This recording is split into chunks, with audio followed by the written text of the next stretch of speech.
Chicago, the Palmer House Hotel, November 1957. A telephone rings in a luxury suite. The room is quiet. The man who picks up the receiver is sweating. This is Sammy Davis Jr.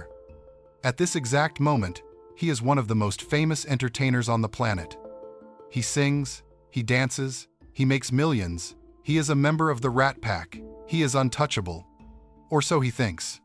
The voice on the other end of the line is low, calm. It's not his agent. It's not a fan. It's a messenger from the outfit, the Chicago mob. The message is short, brutal. Sammy has 24 hours. He has to get married, not to the woman he loves, but to a black woman, any black woman. He needs to find one and tie the knot immediately. If he refuses, there will be no wedding. There will be a different kind of event. They tell him they will break both his legs, and then they will gouge out his only good eye. Sammy hangs up the phone, his hand shaking. He knows this isn't a bluff. He knows exactly who ordered the call. We are used to thinking of Hollywood's golden age as a fairy tale. Red carpets, flashing bulbs, glamorous romances. The studio marketing machine sold us that image for decades. But the reality was gritty. It was dark. The studios owned people, literally. Actors were property, assets on a balance sheet. And if an asset started behaving poorly, the owners took measures, corrective action. In 1957, Sammy Davis Jr. made a mistake, a fatal one. He fell in love. His choice was Kim Novak, the blonde bombshell of Columbia Pictures, the queen of the box office. To us, today, this is just two stars dating, a celebrity couple. But in 1950s America, this was a crime, a white screen goddess and a black entertainer. It was a violation of the unwritten law. The system decided to destroy this union, not through gossip columns, not through lawyers, but physically. This is the story of how Hollywood broke men. No metaphors, no flowery language, just facts, threats, and one sham marriage. Two different universes. Let's look at the playing field. 1957. Sammy Davis Jr. is at his absolute peak. He's running with Frank Sinatra. He's selling out showrooms in Las Vegas. The audience loves him. He is electric. But there is a catch, a big one. In Vegas, he is a king on stage. But the moment the curtain drops, he is nobody. He can't walk through the front door of the casino he just headlined. He isn't allowed to stay in the guest suites. He has to sleep in a trailer parked in the back lot, or commute to a cheap boarding house in the segregated part of town, West Side Las Vegas.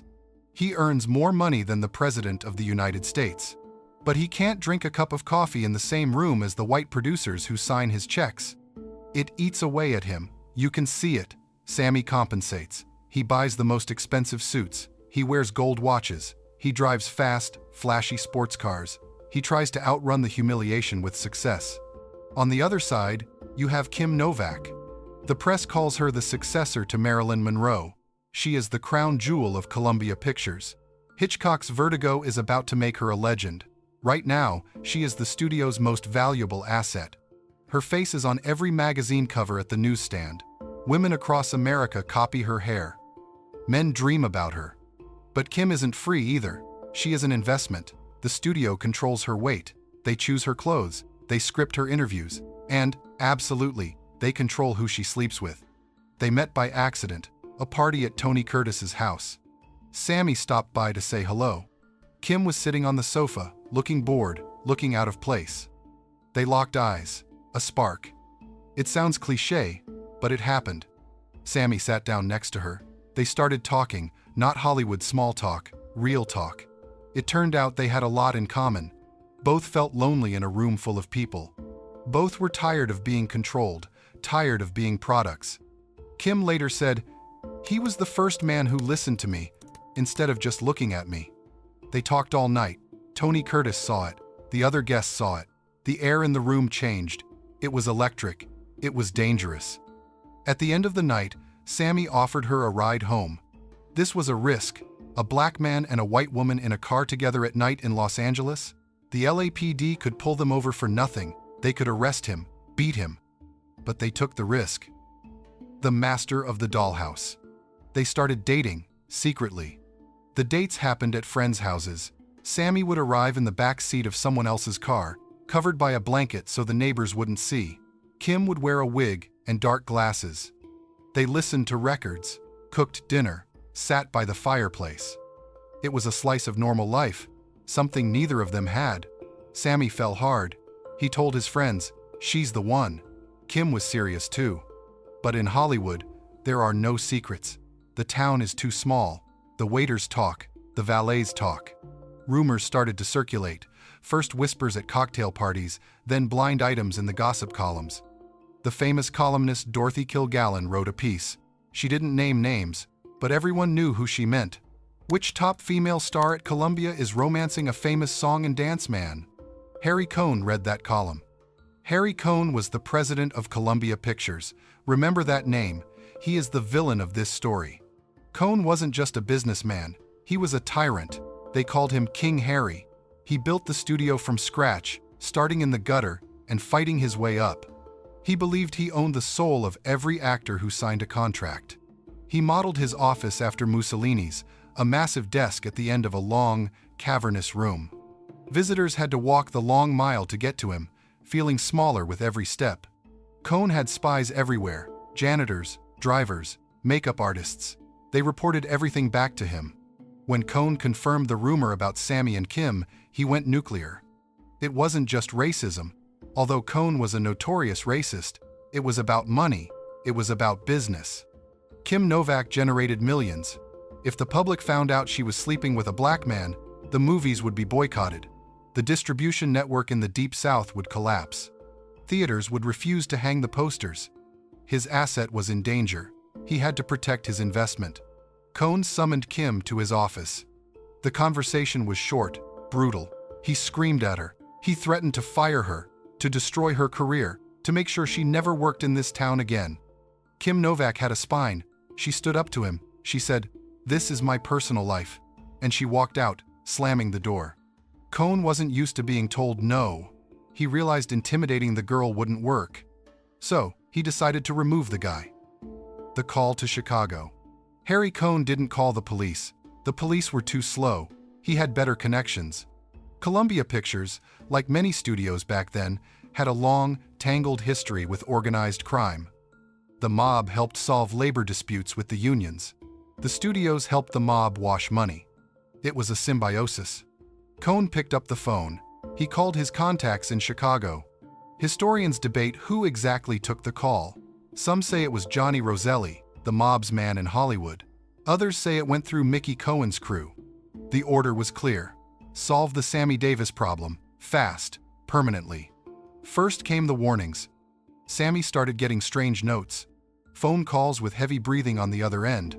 One night, two guys cornered him after a show. They didn't ask for an autograph. They said, "Dump the blonde, Sammy. It's bad for your health." Sammy was scared, but he didn't back down. He was in love, and he was arrogant. He thought his star power protected him. He thought, "I'm friends with Frank Sinatra. Frank knows these guys. Frank will fix it." Sammy was wrong. Sinatra tried to intervene, but the wise guys told him to back off. This order came from the top. Business is business. Don't get involved, Frank. Harry Cohn got tired of waiting. He gave the signal for the final threat. That's when the phone rang in the Palmer House Hotel. The threat about the eye was specific. It was calculated. In 1954, Sammy had been in a horrific car crash. He lost his left eye. He wore a glass prosthetic. To lose the second eye meant total blindness, the end of the dancing, the end of the movies, the end of his life as he knew it. Broken legs heal. Blindness is forever. The mob gave him an out, a loophole. Get married to a black woman right now. Show the public you know your place. Kill the rumors. Make Kim clean in the eyes of the press. Sammy called his father Sammy Davis Jr. His dad already knew. The gangsters had visited him too. They threatened the father to get to the son. Sammy was cornered. Checkmate. The shotgun wedding. Sammy surrendered. He couldn't risk his father's life. He couldn't face the darkness of blindness. He quickly found dancer Loray White. He offered her $10,000 for a sham marriage. She agreed. The wedding was held at the Sands Hotel, January 10, 1958. Sammy was drunk, ashamed. The headlines hit, Sammy Davis Jr. marries dancer Loray White. The threat was over. Cohn's move worked. Kim Novak learned of the wedding through the papers. She saw betrayal. She did not know about the eye, the mob, or the checkmate. The price of survival. The marriage was a public performance. At home, they were strangers. Sammy was broken. They divorced by the end of 1958. Harry Cohn died of a heart attack that same year. At his funeral, Red Skelton looked at the crowd and famously said, "Give the public what they want, and they'll come out for it." They came to see if the son of a bitch was dead.